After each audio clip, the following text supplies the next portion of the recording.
Dan ini masih lanjut tentang pembahasan Rohingya.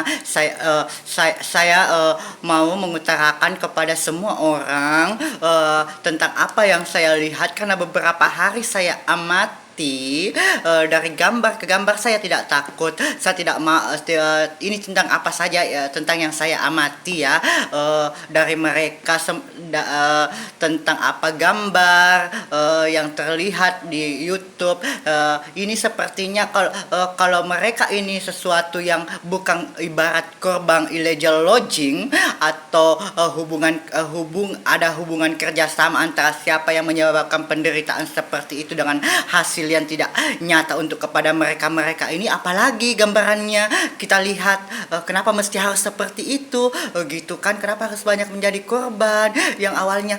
Lihatlah kedekilan mereka, mungkin awalnya tidak seperti itu, karena dekil sehingga dibuat cerita-cerita yang seolah-olah dia harus disudutkan oleh orang-orang. Bayangkan gambar yang menyampaikan isyarat kepada kita yang menonton kalau dia itu cuma mendapat upah dari kerjanya, apa yang dia kerja cuma segini loh, cuma segini ibaratnya per orang. Setiap sekali aja sehari dia bisa makan, itu pun di pagi hari. Dia bisa makan untuk bekerja dan tidur lagi di tempat kelihatan tempatnya kayak tenda bertahun-tahun. Bayangkan di bawah sinar matahari, listrik tidak ada. Coba kita pikir, keserakahan seperti apa, yang kalian perbuat sehingga harus ada korban yang terlalu begitu. Kalau sesuai tidak apa-apa, ini jauh dari kesesuaian, jauh sekali dari kesesuaian. Rasa kemanusiaan apa yang ada sama diri kalian? Rasa kemanusiaan apa, di mana sampai, dan terus sampai di mana, sampai akan di mana rasa kebahagiaan yang akan kalian, untuk siapa? Sehingga harus begitu. Kenapa? Karena mereka nggak bisa kerja keras. Begitu, karena mereka nggak bisa kerja keras. Suruhlah dua juga kerja keras, kalau nggak bisa kerja keras banyak juga alat modern. Kenapa mesti harus orang terlalu tertanam di dalam lumpur setengah badan, sampai anak-anak kasihan.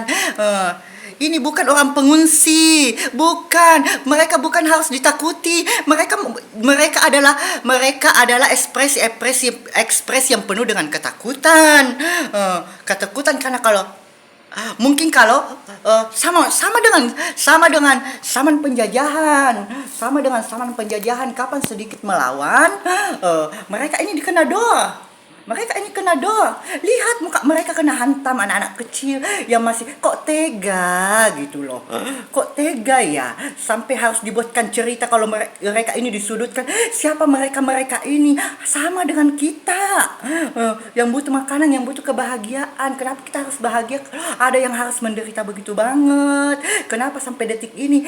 Dengan isyarat yang menyampaikan sama kita di gambar, sudah 20 tahun mereka ini, dan sampai kapan bergenerasi, sampai 20 tahun loh orang ini menderita di bawah sinar matahari, hidup di tenda. Kalau sehari 2 hari nggak ada masalah, ini 20 tahun. Bayangkan siapa mereka ini, kebanyakan sepupu-sepupu orang yang masih berkebebasan di mana-mana. Tidak mungkin orang ini terlahir dengan sendirinya begitu saja, tidak mungkin orang itu di situ itu saja bergenerasi dari awal berumput berjamur.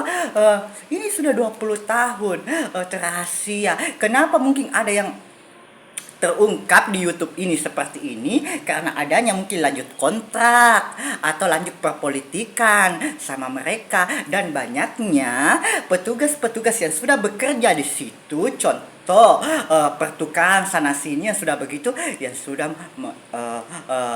menyebarkan foto di YouTube. Karena dulu memang tidak, karena tertutup, karena sesuatu yang janggal atau menguntungkan.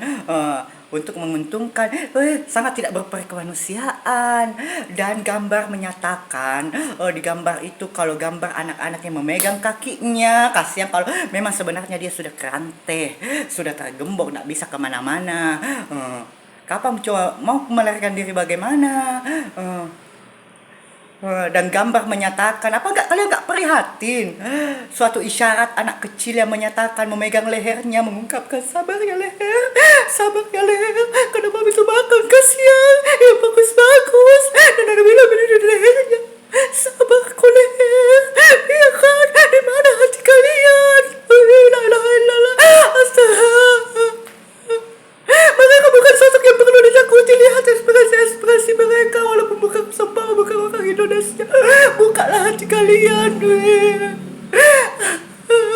Ya kan, sedih sekali Kak Kasyang lihat komedi apa, cuma kesedihan, keprihatinan yang bisa mengungkapkan sama mereka gitu kan. Lihat mereka harus mengarungi lautan dengan kapal yang tak terkondisikan. Bayangkan berhari-hari di atas lautan yang kalau bisa kenapa langsung kenapa. Coba pikir pakai pikiran. Ini modern Milo dunia. Di mana semua kalian orang-orang kaya ini yang gembar-gembor di sosial media kekayaannya berapa sampai di puncak mana sih namanya kekayaan kalian itu tidak kalian buka mata kalian. Wih, sungguh tega. Wih, apa itu manulia? Kalau itu adalah korban, apa itu manulia? Imbas apalah yang akan terjadi sama kalian, sama keluarga-keluarga kalian, generasi kalian kalau itu memang korban. Ini kan kita bicara tentang korban, tapi semoga bukanlah ya. Semoga bukanlah korban penindasan, penyiksaan. Tapi kalau itu adalah korban penyiksaan, saya cuma mau bilang, balasan apalah yang akan terjadi pada kalian atau generasi kalian pada kemudian hari kalau kalian terliwat-liwat atau kalian terlalu keterlaluan. Itu aja.